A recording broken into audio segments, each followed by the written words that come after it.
This video is sponsored by Wing Technology, your ultimate flight sim hardware solution, featuring the Orion HOTAS current and future configurations. Hello valued viewers, I hope you're all doing very well. It's late December 2021. We now have our first jamming pod on the F-16C Viper. It is the ALQ-184. You can have it on stations 7, 5 and 3. In reality, you would only have one equipped at once. There are 4 elements of interest. First, the Ecm Header Panel here. Second, the CMDS Countermeasure Panel here. Third, the ECM Indicator Light here. And 4, a Fire Control Radar here. The Header Panel. Power switch. The pod can be off. Standby means energized but not operational, or fully operational. The ALQ-184 pod consists of 6 transmitting modules. As standard, from an air start, only module 1 is enabled. At least in early access, we suggest always having all 6 modules enabled. You know they're enabled when they show standby. FRM is an interesting type of buddy jamming with your wingman, currently not enabled. SPL, another interesting mode, currently not enabled. We have a dimmer light. Built-in test allows us to test the 4 lights per power module. S, standby, powered on but will not transmit. A, active, ready to transmit but not transmitting. T, transmitting or jamming. F, failure. Next, transmit mode, probably our most important switch. Positions 1, 2 and 3. Position 1, SPJ or self-protection jammer mode. This means it will only jam when a hostile is locking us with their radar. 2 is the same, SPJ, but there is an important difference. SPJ mode 1 will prioritize our fire control radar, hence we can still use our fire control radar to lock baddies and fire missiles at them. Mode 2 prioritizes the jammer pod, so you will not be able to use your fire control radar and fire missiles, etc. The benefit of mode 2 over mode 1 is because you are prioritizing the jamming, it will be a stronger jam. Third, barrage mode. This is a non-intelligent mode that, when you enable it, will just jam or transmit all of the time. For this system to function correctly, depending on which mode you have with the transmit switch, you have to have the CMDS mode set up equivalently. So, if I were to use mode 3, barrage mode, I must be in manual mode here on the CMDS.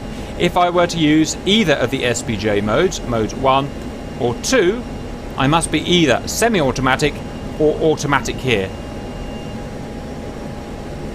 First, let's give a quick example of barrage mode, as it's very easy to use without a hostile locking us, and show you what to expect. So, barrage mode, manual.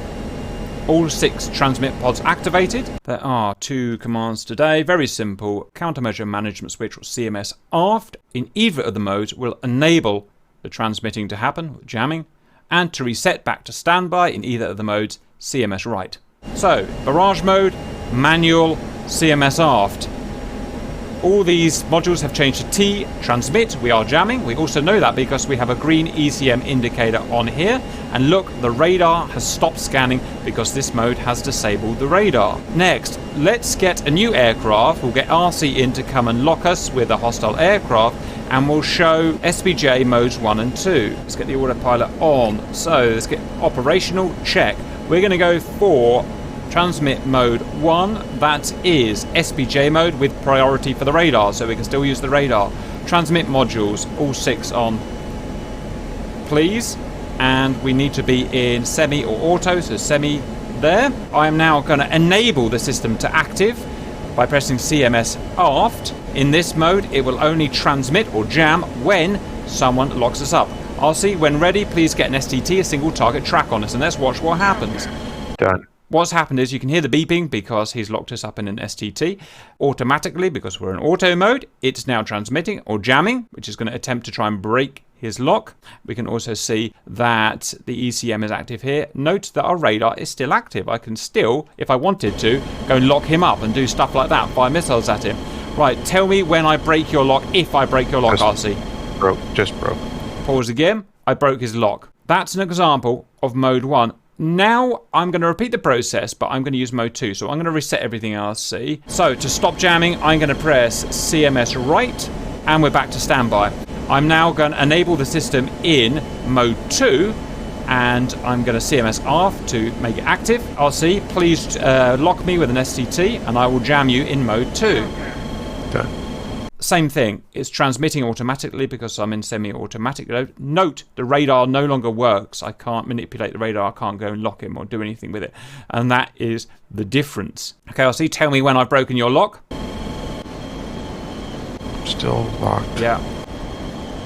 Maybe you're too close for me to break the lock. I think I'm probably too close for you to break the lock, and we'll cover that in a minute. Next, I'm going to show you the other way around. I'm going to lock RC, and let's see what happens when he jams us. Okay, RC, when you're ready, could you please set yourself up in transmit modes 1 or 2, but leave it in standby, please, until we tell you to activate it. All right, set. Right, now we're going to lock RC with an STT. We've got him in an STT. Now, when you're ready, please enable your jamming, and let's watch what happens to the symbology. The first thing is, he's jamming us, and his symbol moves to the top of the radar screen, and that's because we don't know his range anymore. By him jamming, it means that our ranging sweep no longer works, so we don't know how far away he is. We also know he's jamming because he's got some chevrons, a chevron there and a chevron there, meaning he's jamming. That's the new symbology on the fire control radar. Next, he may or may not break our lock, so let's just continue as it is and let's see if the lock breaks. If he breaks the lock, he'll just disappear off the radar screen, and there he's broken the lock. That's pretty much it, RC. You can also jam and lock. If I'm on, and I'm on mode 1 to prioritize the radar, I've got my modules on, and I'm jamming RC, I can manipulate the radar, lock him, and fire a missile. So that's pretty cool. Which leads us just to a summary, just to drill everything in. So we've got the ALQ-184. We've got 3 modes, 1, 2, and 3. Mode 1, we can automatically break a hostile lock when they are locking us and use our radar. Mode 2, we can do the same, but not use our radar, and it is a stronger jam. Or mode 3, barrage, just jam everything everywhere all of the time. Note, if you're going to jam everything everywhere all of the time, it makes you a bit like a beacon. It means that you're emitting radiation everywhere, and things will see you a lot easier. So just be careful, there is always a catch-22 when using a jammer. Next, jamming is not some magical thing. Sometimes it will work and we'll break his lock. Sometimes it won't work and we won't break his lock. That's usually dependent on 2 things. 3 things, actually.